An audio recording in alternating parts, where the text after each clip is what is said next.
Isorg est une entreprise française qui vend 100% de sa production à l'étranger. Ses capteurs et ses filtres optiques se trouvent dans différents produits de sécurité, le contrôle d'accès, d'identité, mais également dans des terminaux portables, y compris des smartphones.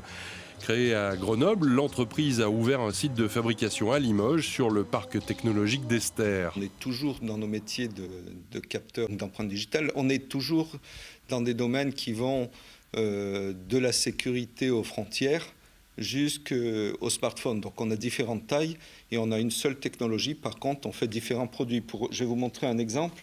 Voilà, typiquement, ceci, c'est un capteur d'empreinte digitale pour la sécurité aux frontières, la police. Donc on capture l'empreinte d'un seul doigt. Donc on a développé tout le capteur, mais aussi la barre noire que vous voyez, c'est un circuit électronique, c'est du semi-conducteur. Donc on a développé nos propres puces de manière à pouvoir lire nos capteurs. Et bien sûr, il y a tout l'aspect logiciel à l'intérieur. Donc ça, c'est le plus petit format. Et aujourd'hui, le plus grand format que l'on fait, c'est celui-là. Donc ça, c'est un capteur d'empreinte digitale qui va dans les smartphones, donc dessous l'écran des smartphones. Et là, il y a toujours nos circuits de lecture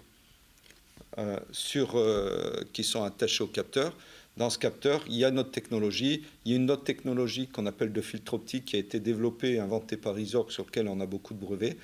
Et donc, cet ensemble-là, c'est ce que l'on fournit aux gens qui fabriquent des smartphones. En volume de brevets déposés pour protéger ses créations, Isorg se classe 3e des PME françaises.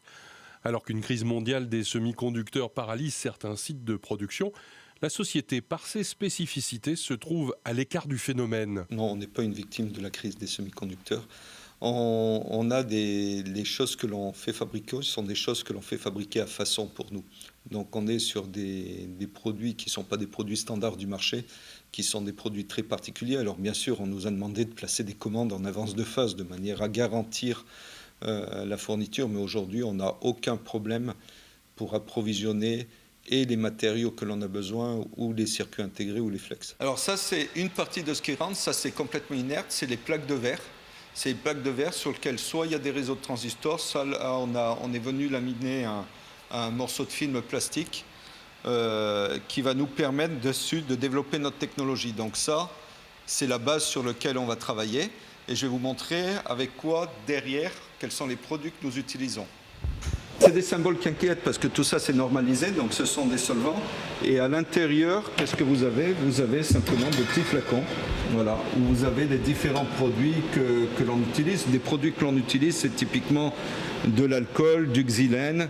Voilà, ce ne sont pas des choses qui sont violentes, que l'on vient stocker dans des armoires, et il y a des extracteurs au cas où il y a un flacon qui casse ou quelque chose qui dégaze, de manière à pouvoir évacuer les vapeurs qui sont recyclées ensuite dans nos installations techniques. L'usine est un site vertueux, le bâtiment est climatisé ou chauffé en recyclant les calories de l'usine de production, l'air en surpression est traité en permanence, tous les entrants et les déchets de production sont recyclables et recyclés.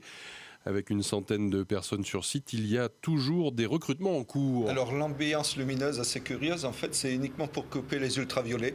Donc c'est une salle où on ne peut pas bronzer. Voilà, donc les matériaux que nous utilisons sont sensibles aux ultraviolets, donc on est obligé de couper tout ça. Donc là, vous êtes beaucoup plus orangé qu'à l'intérieur de la salle. Je vous rassure, à l'intérieur de la salle, c'est un peu jaunâtre, mais c'est quelque chose qui est agréable plutôt. Alors des précautions par rapport aux ultraviolets, parce que vous avez des matériaux organiques qui sont utilisés.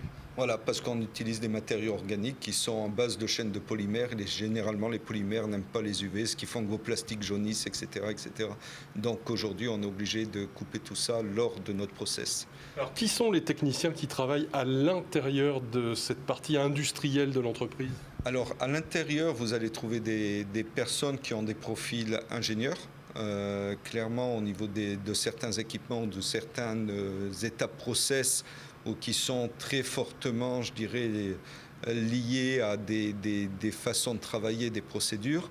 Ensuite, il y a plus de la conduite de machine qui est opérée par des opérateurs qui ont généralement Bac+2 et qui s'occupent d'opérer les équipements, de lancer les process. Il y a des recrutements en cours. Aujourd'hui, on cherche, ça doit être 5 opérateurs plus 1 ou 2 ingénieurs. Donc on est en permanence en recherche de personnes. On a eu une phase qui a été un peu compliquée qui a été lié à la phase de Covid, bien sûr, comme tout le monde.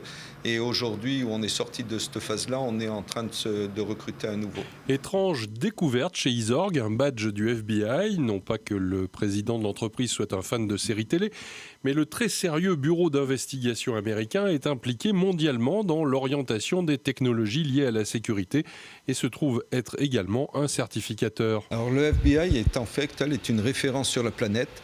C'est eux qui mettent en place pas des normalisations mais des recommandations. Et aujourd'hui, être certifié FBI, c'est le sésame pour vendre partout. En France, en Japon, en Corée, en Chine, aux États-Unis, en Afrique. Voilà, tout le monde nous demande d'avoir des capteurs certifiés FBI. Et c'était le passage obligatoire pour pouvoir vendre partout. Discrétion industrielle oblige, vous ne saurez pas chez quel fabricant se trouvent installés les produits fabriqués à Limoges. Sachez tout de même qu'ils équipent des produits qui tous les jours, plusieurs fois par jour, passent entre vos mains.